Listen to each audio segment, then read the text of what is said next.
Halo semuanya, kembali lagi di Ruang Sastra. Ruang kecil tempat kita ngobrol seputar dunia sastra tapi penuh makna. Apa kabar teman-teman? Semoga hari ini kalian dalam keadaan baik dan tetap semangat ya.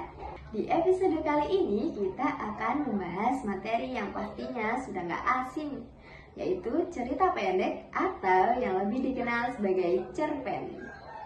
Tapi tenang, kita gak bakal membahas dengan cara yang bikin pusing. Tapi kita akan ngobrol santai seputar pengertian cerpen, unsur-unsur yang membangunnya, sampai struktur teks cerpen. Siapa tahu setelah kalian mendengar episode ini, kalian jadi lebih paham menganalisis cerpen atau malah jadi lebih tertarik untuk membuat cerpen sendiri. Oke, tanpa berlama-lama lagi, langsung saja kita ke pertanyaan yang paling dasar. Apa sih yang dimaksud dengan cerpen?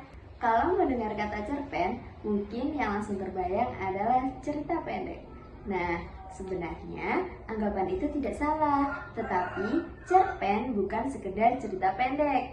Menurut Kamus Besar Bahasa Indonesia, cerpen merupakan cerita yang relatif pendek dan memberikan kesan tunggal dominan kepada pembacanya. Sementara itu, dalam modul Bahasa Indonesia kelas 11 Kemendikbud, cerpen dijelaskan sebagai karya sastra berbentuk prosa fiksi yang mengangkat satu konflik utama sehingga dapat dibaca dalam sekali duduk. Artinya, walaupun tetap cerita singkat, cerpen tetap memiliki alur, tokoh, konflik, hingga pesan yang ingin disampaikan kepada pembacanya. Menariknya lagi, menurut Saiful Rahman dalam buku pembelajaran cerpen tahun 2020, cerpen bukan hanya berfungsi sebagai hiburan. Cerpen dapat menjadi media pembelajaran karena mampu mengembangkan imajinasi, kemampuan berpikir kritis, serta menanamkan nilai-nilai kehidupan kepada pembacanya. Kalau dipikir-pikir, memang benar ya. Pernah nggak kalian selesai membaca cerpen, kalian ikut merasakan sedih, bahagia, bahkan kalian merenungkan pesan-pesan yang ada di dalamnya? Nah, disitulah kekuatan cerpen. Walaupun halamannya sedikit, tetapi melekat pada pembacanya. Halo sobat, dalam dunia sastra, cerpen dibangun oleh dua kelompok unsur, yaitu unsur intrinsik dan unsur ekstrinsik. Kita mulai dari unsur intrinsik. Unsur intrinsik adalah unsur yang berasal dari dalam cerita itu sendiri. Yang pertama adalah tema. Tema bisa diibaratkan sebagai jiwa dari sebuah cerita. Sebuah peristiwa yang terjadi dalam cerpen akan selalu berkaitan dengan tema yang dipilih pengarang. Misalnya, tema persahabatan, keluarga, pendidikan, perjuangan, atau kehidupan sosial. Selanjutnya ada tokoh dan penokohan. Tokoh merupakan pelaku yang menjalankan cerita, sedangkan penokohan adalah cara pengarang menggambarkan sifat tokoh tersebut.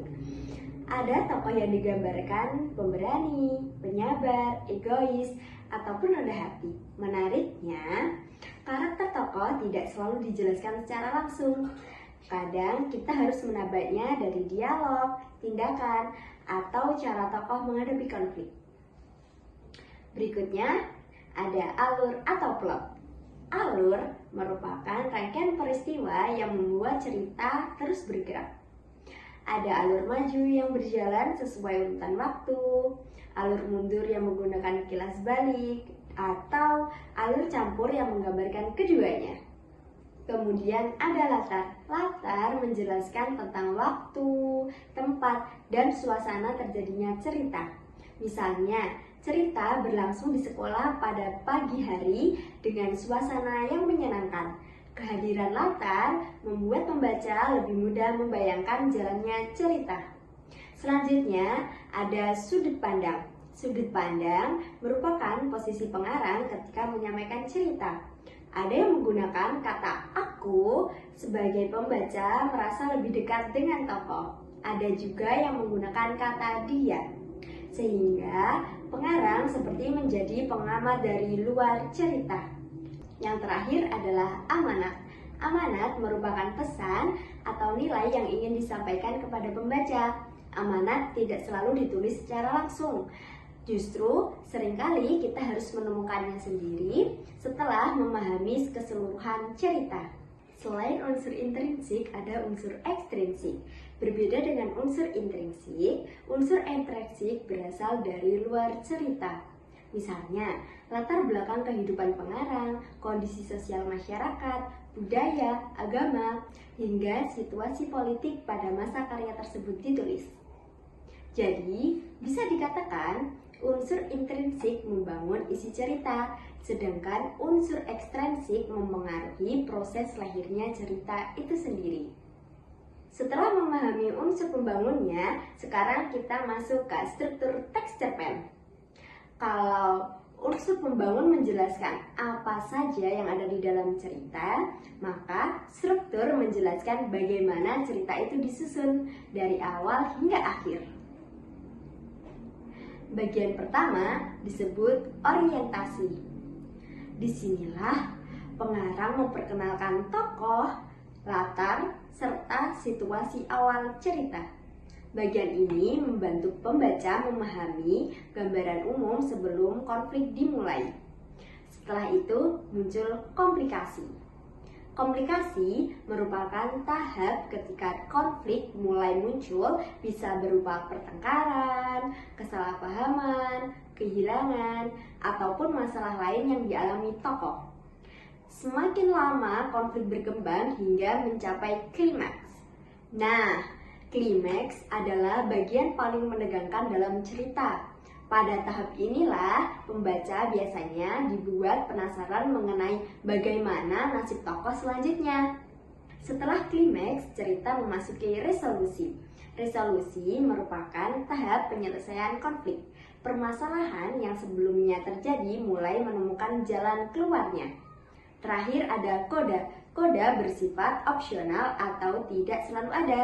Bagian ini biasanya berisi pesan moral ataupun perubahan sikap tokoh setelah melalui berbagai peristiwa. Kalau diperhatikan, struktur ini sebenarnya mirip dengan kehidupan sehari-hari. Selalu ada awal, muncul masalah, masalah mencapai puncaknya, kemudian diselesaikan, dan akhirnya kita memperoleh pelajaran dari pengalaman tersebut. Nah, itu dia pembahasan kita mengenai pengertian cerpen, unsur pembangun, serta struktur teks cerpen. Namun, pembahasan kali ini nggak sampai di sini aja loh. Ada pembahasan menarik lainnya di Ruang Sastra. Tetap dengerin sampai selesai ya.